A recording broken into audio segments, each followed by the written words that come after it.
ዋጓን ዩቲዩብ ዋጓን ገነርስ ዋጓን አርሰናላውያን እንደምን አደራችሁ እንደምን ዋላችሁ እንደምን አመሻችሁ በያላችሁበት ሀገር ሰዓት አቆጣጠር እንደምከረማችሁ ሳሚ ነኝ። ለማታውቁኝ የዩቲዩብ ቻናሌ ስም ሳሚ ገነር ይባላል። የአርሰናል ደጋፊ ከሆናችሁና ስለ አርሰናል መስማት የምትወዱ እንዲሁም የሌላ ክለብ ደጋፊ ሆናችሁ ስለ አርሰናል መስማት የምትፈልጉ ምን ጠብቃላችሁ? አሁኑኑ ሰብስክራይብ በማድረግ ቤተሰብ መሆን ትችላላችሁ። ነባሮች ላይክ፣ ሼር፣ ኮሜንት ላይ ሀሳብ አስተያየታችሁን በመስጠት ዩቲዩብ ቻናላችንን ሞቅ ደመቅ እንድታረጉ ስል በአክብሮት ጠይቃለሁ። ሊስን የአርሰናል ደጋፊ ሆነ ይህን ቪዲዮ እያየ ሰብስክራይብ ያላደረግ አረ ምን እየጠበክ ነው? ተአምራዊ ሲዝን ከስንት ዓመት በኋላ የጠበቅነውን ዋንጫ ጠቅልለን የምንበላበት ተአምራዊ ሲዝን ዓመት ላይ ነን።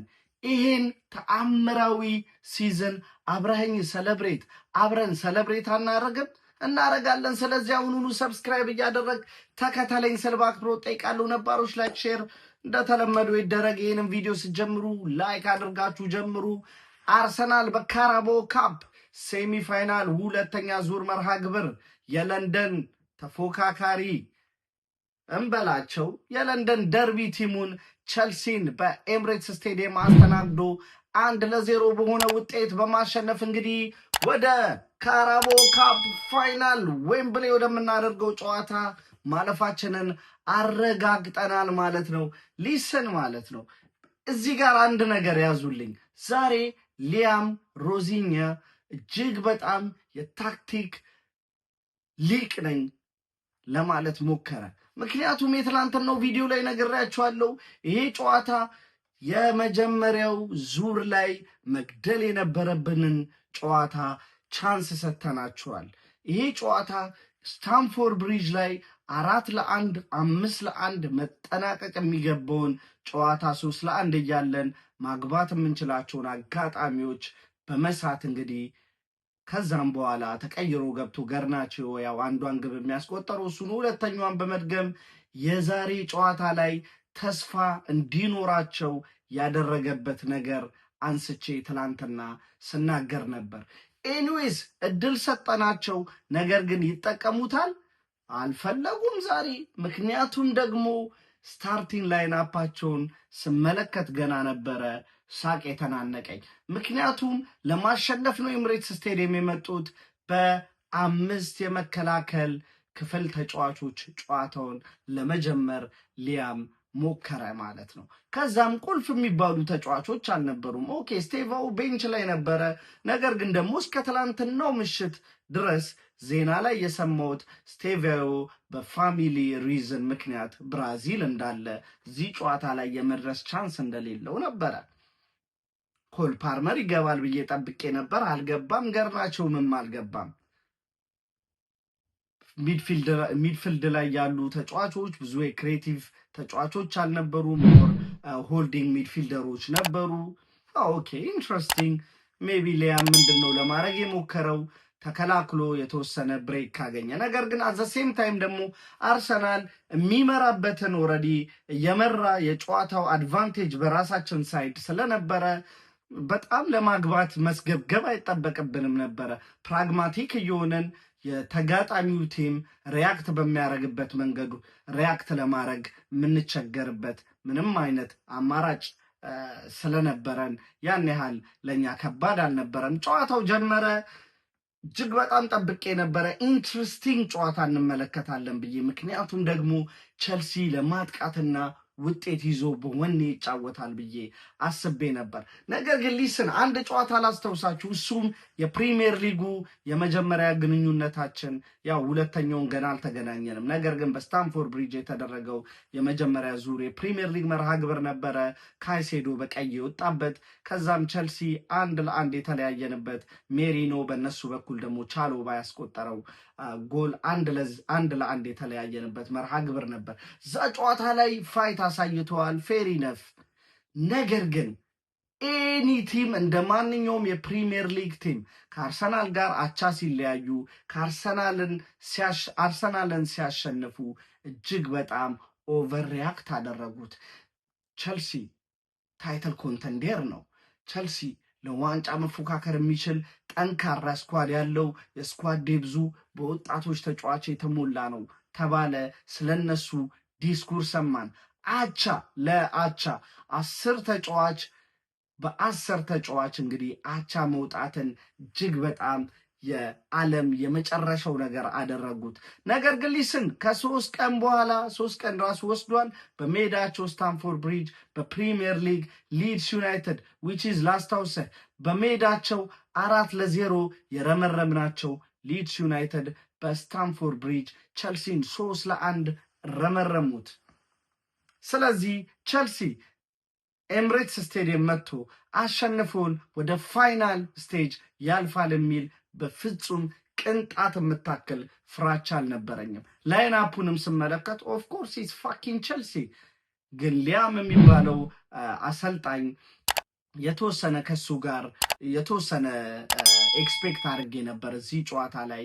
ያው ቸልሲ ታውቃላችሁ እኛ በፊት ላይ ዋንጫ እንቃለን አይደለ? ካራባኦ ካፕስ ካራባኦ ካፕ እኮ ቬንገር እናውቀዋለን፣ የአካዳሚ ልጅ የሚሞክርበት። ሊስን ቸልሲ ዋንጫ አይነቅም። ካራባኦ ካፕ የበረኪና ዋንጫ አዘጋጅተ ቸልሲን ጥረው ይጫወታል። አይታችሁታል። ክለብ ወርልድ ካፕን ራሱ የመጀመሪያ ጊዜ የተስተናገደው የክለብ ወርልድ ካፕ እዛ ላይ ሄደው የካፕ ኮምፒቲሽን ይወዳሉ።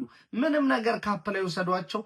በቃ ዋንጫውን ለማንሳት የሚፋለጡ አይነት ቲሞች ስለነበሩ አይ ዋዝ ኤክስፔክቲንግ ጉድ ጌም ቱ ቢ ሆነስ። ነገር ግን ቸልሲ ይዞት በገቡ አፕሮች ጥሩ ጨዋታ መመልከት አልቻልንም። ነገር ግን አዘ ኤንድ ኦፍ ዘ ዴይ ሊሰን ሳሚና ሚና ዋካ ዋካ 60 ሚሊዮን ዳውን ዘ ድሬን ካይ ሃቨርትዝ ስኮር አጌን ሳሚና ሚና ብለን በቀድሞ ልጃቸው ለማጥቃት በሞከሩባት በዛች በመጨረሻ ሞመንት ፊሽካ ሊነፋ ጥቂት ሰከንዶች ሲቀሩ ሚገርም ለማጥቃት ወጡ።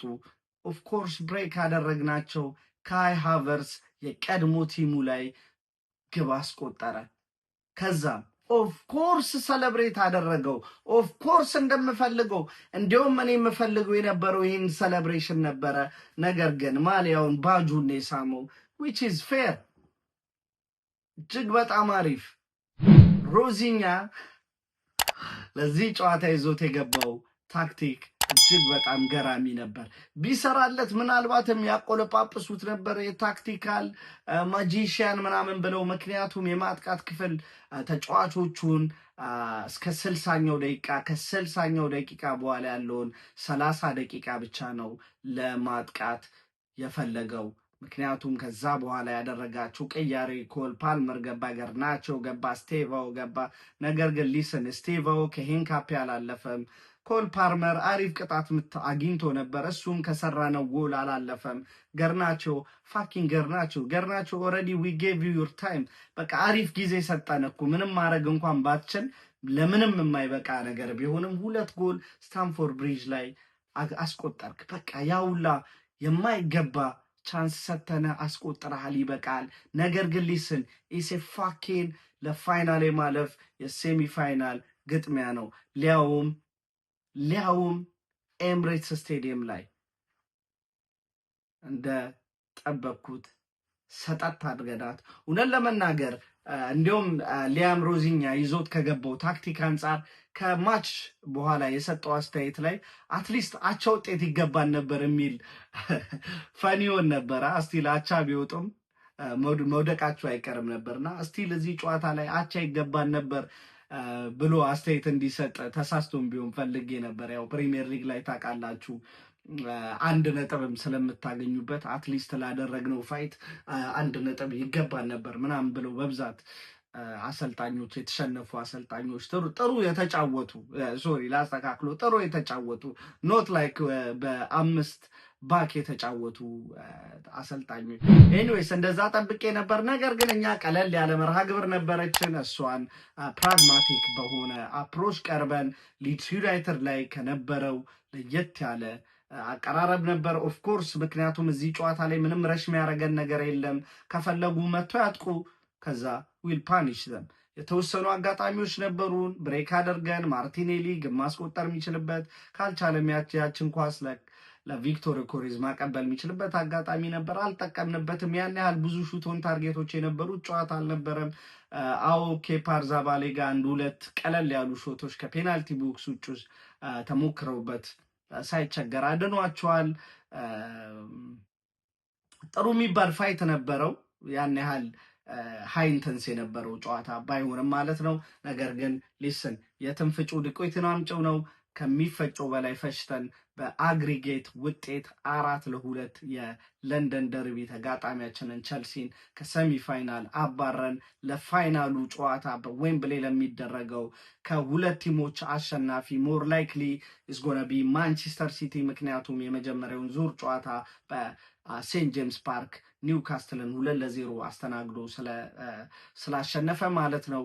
ነገ በሜዳቸው የሚያደርጉት ጨዋታ ነው። ኒውካስትል ወደ ቀጣዩ ፋይናል ለማለፍ ሁለትና ከዛ በላይ ግቦችን አስቆጠሩ 2-0 ወይ 3-0 2-0 ካሸነፈ ወደ ፔናልቲ፣ ከዛም በኋላ ግን 3-0 ካሸነፈ ግን በቀጥታ የሚያልፍበት አጋጣሚ አለ። አይታወቅም። ማንቸስተር ሲቲ በቦዶ ግሊምትም እየተሸነፈ ሰርፕራይዝ ያደረገን ቲም ነው። ነገ ምን ሊገጥመው እንደሚችል አናውቅም። ነገር ግን ሊስን ማንኛውንም ቲም አገናኘን ብቻ ማርች 22 እሁድ በዌምብሌ ያገናኘን። ከዛም ለፕሪሚየር ሊጉ ኢነርጂ የሚሰጠንን የመጀመሪያ ዋንጫ ካራባኦ ካፕ በዌምብሌ ከፍ አድርገን እንስማለን። ከዛም ይቀጥላል። ከዛ በፊት ግን አሁን ጌም ባይ ጌም የቤት ስራችንን መወጣት ይኖርብናል። የመጀመሪያው ቀጣይ የቤት ስራችን የሚሆነው እንግዲህ በኤምሬትስ ስቴዲየም ሰንደርላንድን አስተናግደን የምናደርገው ጨዋታ ይጠበቃል። ቅዳሜ ያው ከባድ ጨዋታ ነው። ግራኒት ዣካ ወደ ኤምሬትስ ይመለሳል። ታስታውሳላችሁ በስታዲየም ኦፍ ላይት ያደረግነው ከባድ መርሃ ግብርና ነጥብ የጣልንበት ጨዋታ ነበር። የሚገርም ፋይት ያሳዩበት የቀድሞ የአካዳሚያችን ልጅ ግብ አስቆጥሮብን ሰለብሬት ያደረገው ያ የማይረሳ መራራ የላስት ታይም ያቻ ውጤት አለ። ያ ሊስን እንደ ሊድስ ዩናይትድ ሜዳችን ላይ አምጥተን ገርፈናት። ምክንያቱም ሰንደርላንድ ከሜዳው ውጪ ወረስት ቲም ነው። ከሜዳው ውጪ ያደረጉት ግብ ቢሰላ ምናልባትም 17ኛ ደረጃ ላይ በቴብል መቀመጥ የሚችል የአዌ ፎርሙ ጥሩ ያልሆነ ቲም ነው። ነገር ግን ሊስን ኤኒ ፕሪሚየር ሊግ ቲም በሜዳም ከሜዳም ውጪ ሊፈትነን ሰርፕራይዝ ሊያደርገን ስለሚችል የቅዳሜ ጨዋታችንን በአግባቡ ተወተን እሑድ ደግሞ ማንቸስተር ሲቲ ከሜዳው ወጥቶ በአንፊልድ ሮድ ሊቨርፑልን የሚያስተናግድበት ጨዋታ አለ። ምናልባትም እዛ ጨዋታ ላይ ነጥብ የሚጥልበት የሚሸነፍበት አጋጣሚ ስለሚኖር ጨዋታውን ቅዳሜ ቅድመን አሸንፈን የነጥብ ልዩነቱን ወደ 9 እናሰፋዋለን። ከዛ ማን ሲቲ ከሞን ዱ ዩር ፋኪንግ ጆብ ብለን እንደባለፈው ፕሬዠር ድስቷ ላይ እሳቷ ላይ እንጠደዋለን ማለት ነው። በዛ ቪዲዮ ግን በፕሪቪው ቪዲዮ ቀድመን እንገናኛለን አርብ ማለት ነው። እስከዛ ድረስ ግን ሰላም ያቆይልን። አማውት ፒስ። ካም ኦን ዩ ገነርስ።